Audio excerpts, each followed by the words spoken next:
Hey guys there, how's it going? Here to do an EDH deck tech with you for Arcanis, the Omnipotent, Mono Blue.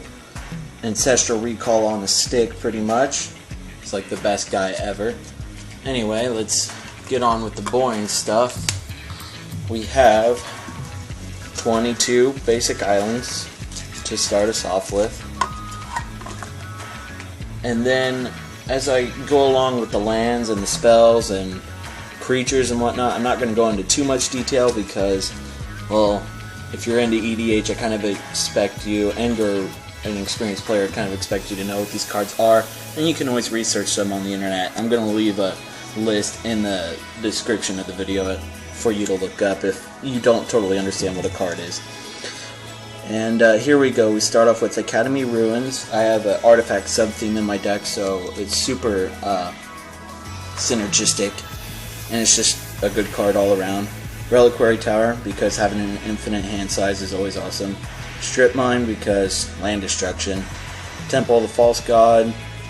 Mystifying Maze, Poor Man's Maze of Ith. Dread Statuary, thinking about cutting him, but he's a man land. Manamo, School at Water's Edge, works really well with my general to untap him. Coral Atoll, it's a Karoo land. Halimar Depths, pretty much free scry. And Lonely Sandbar, which is purely for the cycling. And then Spazzer and Scary, which kind of actually blows in my opinion. Alright, those are the lands. Pretty sure that comes up to 33 or 34. Don't know off the top of my head. And we're going to start off with the enchantments in the deck. So we have Soothsaying here, which is a poor man's Sensei's Divining Top. Copy Artifact, which runs along with the theme of artifacts. Propaganda, because, well, I'm a control deck and I need to buy some time. Control Magic, because if you play something really awesome that I want, well, it's mine. Future Sight, because, well, Future Sight. And then Mind Over Matter, because he works extremely well with my general. He's actually part of the combo for a win con, and I'll show you that later. Alright, and those are the enchantments in the deck. Next we have the counter spells in the deck. We're going to start off with the weakest and the ones that I'm actually going to cut first. Spell Rupture, which I haven't really tested it enough to see if it actually works. Mana Leak, which it gets the job done. Thassa's Rebuff. I've actually just sparked interest in this card and I really want to see how well it can do it. It seems like a trap though. Negate is just a good hard counter against Genesis Wave and Mind Slaver and things of the like. Deprive, a good counter, a good hard counter. Counter Spell, the original hard counter. Fairy Trickery, which is always good unless I'm playing against Vendilion Click, which is rare. Spell Crumple and Hinder, which are both pretty much the exact same, except I always forget that with Spell Crumple you put it on the bottom of your library. I always forget that. Forbid, easily one of the best counterspells ever printed, especially for EDH, because it has the buyback of discarding 2 cards so I get it back in my hand, and with the theme of drawing cards, I'm always buying back this card. Summoner's Bane, I'm actually considering cutting him, but he's a hard counter, so it's kind of hard to argue with. Foil, which is the poor man's Force of Will, and then I have a proxied Force of Will from my good friend Sean McPhee. And now, we'll move on to the rest of the instance. Well, not instance, but the removal spells. So we have Pongify, Curse of the Swine, which is underrated, and particularly I think it's an all-star in EDH. Inundate, this is a card that I'm still yet to test out because it returns all non-blue creatures to their owner's hand. So, along with Cyclonic Rift, it's really the only option I have since Evacuation is banned. But if I'm playing against someone else who's blue, this card is pretty much dead. And then Cyclonic Rift, which is an instant, it's a blowout, and I'm surprised that this card is not banned. It gets to really unfair board states whenever I get up to 7 mana and it's turn 8 or 9, and I just pretty much have a dominant board position, especially when I do it before the end of their turn, so they have to discard everything. And then Capsize, which is one of the best, if not the best cards in this deck because of its buyback. For 6 mana, I can essentially every turn bounce whatever permanent I decide and buy as much time as I need. And now we go into card draw. So we have Brainstorm, Ponder. Oh shit. So we have Sorry about that. So now we have Brainstorm, Ponder, and Preordain. Brainstorm, draw 3, put 2 in the back, put 2 back on top. Ponder, look at the top 3, put them back in any order. I may shuffle and draw. Preordain, scry 2, and then draw. And then I have Tidings here, which is a sorcery, and I get to draw 4 cards. I always have to explain to everyone because it's not a commonly used card, and, well, there's no text on it. Factor Fiction, end of turn Factor Fiction I never do because I'm terrible at Magic. Flow of Ideas, which is actually pretty underrated. Draw a card for each island you control. I have never, since I've played this card, never used Flow of Ideas to draw less than 8 cards. For 6 mana, that's incredible value. And then we have the tutors, Mystical Tutor, Merchant Scroll, which look for a counterspell essentially, or Capsize, or Cyclonic Rift. Fabricate, which I dig for an artifact. Sometimes I grab Inkwell Leviathan, sometimes I may need to grab a Thranduil. Just kind of depends. And then Acquire, which is so dirty. You search your opponent's library for an artifact card and put it under your control. This, along with Praetor's Grasp, to me are some of the dirtiest cards to use in EDH, and also the most fun. Now we move on to artifacts, and we're going to start off with the rocks, which are the mana builders. So we have Expedition Map, which isn't really a rock, but a tutor for any land. This pretty much grabs either Reliquary Tower or Academy Ruins. Soul Ring, Mana Vault, Doubling Cube, which gets gross real fast. Basalt Monolith, Thranduil, and of course Gilded Lotus. Such pretty art. And now we move on to the rest of the artifacts in the deck. So we have Spellbook here, which is another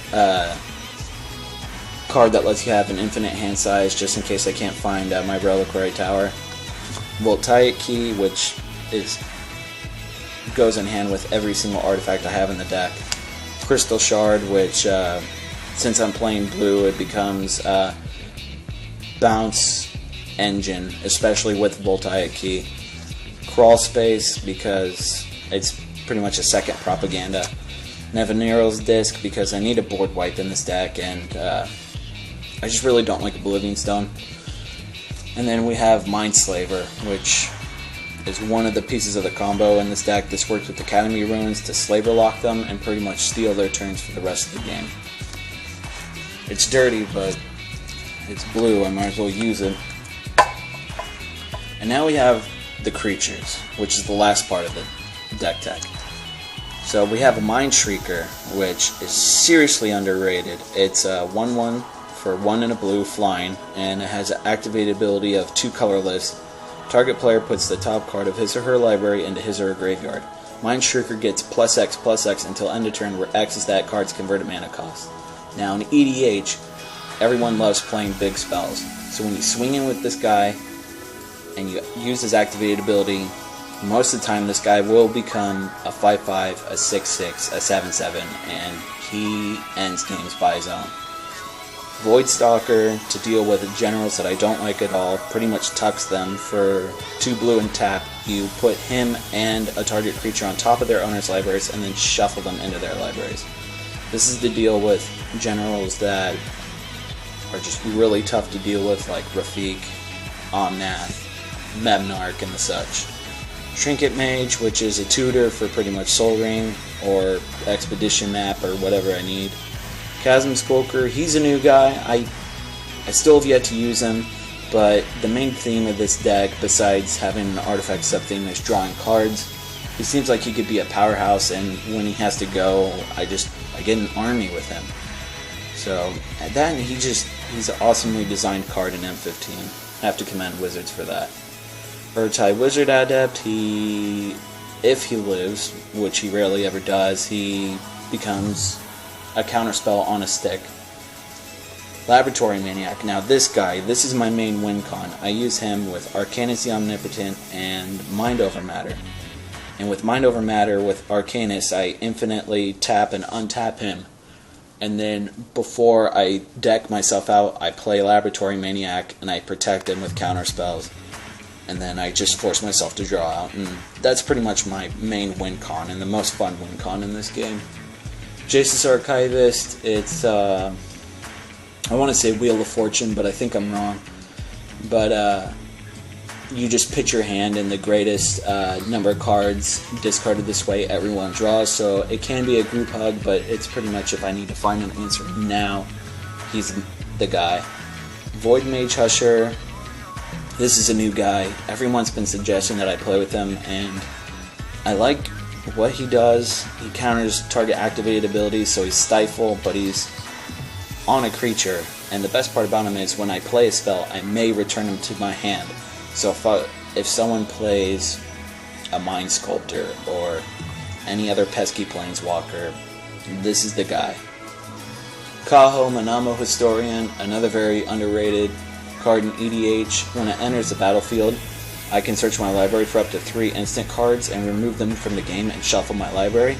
And I can pay X to play a card with converted mana cost X removed from the game with Kaho without paying its mana cost. The only problem is that it becomes a target instantly, but it's fun just grabbing cards like Pongify and Capsize and Cyclonic Rift. Solemn Simulacrum because he ramps and he's a draw card. Phyrexian Metamorph pretty much copies any big fatty they have or any artifacts that I need at the time. Clone, pretty much the exact same except without artifacts. Master of Waves, I don't have much devotion in this deck, but I really like this guy, and I think he's awesome, and I just really wanted him in this deck. Aetherling, I'm not too sure about. I may actually cut him out for something else, I'm not too sure yet, but I still want to test him out. Sphinx of Uthun, which is another Fact or Fiction, but on a 5/6 with flying. There's just nothing bad about this card. Inkwell Leviathan, which is a huge beat stick. Island Walk, Trample Shroud, 7/11. It can end games in 2 or 3 turns. And then this guy, Myojin of Seeing Winds. This guy gets nuts. For 10 mana, you get a 3/3. Okay, the investment does not sound worth it at all. But he enters the battlefield with a divinity counter on it, and he remains indestructible as long as you have a divinity counter on it. That doesn't matter anyways, because as soon as you play him, you're removing that divinity counter. What happens is you draw a card for each permanent you control, so that includes your lands and everything. There's not been one single time where I've popped this guy off and not drawn at least 12 or 13 cards. He's insanely good, and I highly suggest that anyone that plays a blue heavy deck to consider playing him. And that's pretty much it for my EDH deck tech for Arcanis the Omnipotent. It's nothing too special, it's just pretty much a blue control shell, but with some cards that people normally don't use. And I really can't wait for the dual decks to come out and get him with the new art because it looks badass. But yeah, if you have any suggestions or have any thoughts about the deck, please leave them in the comments and let me know. And I'll catch you guys later.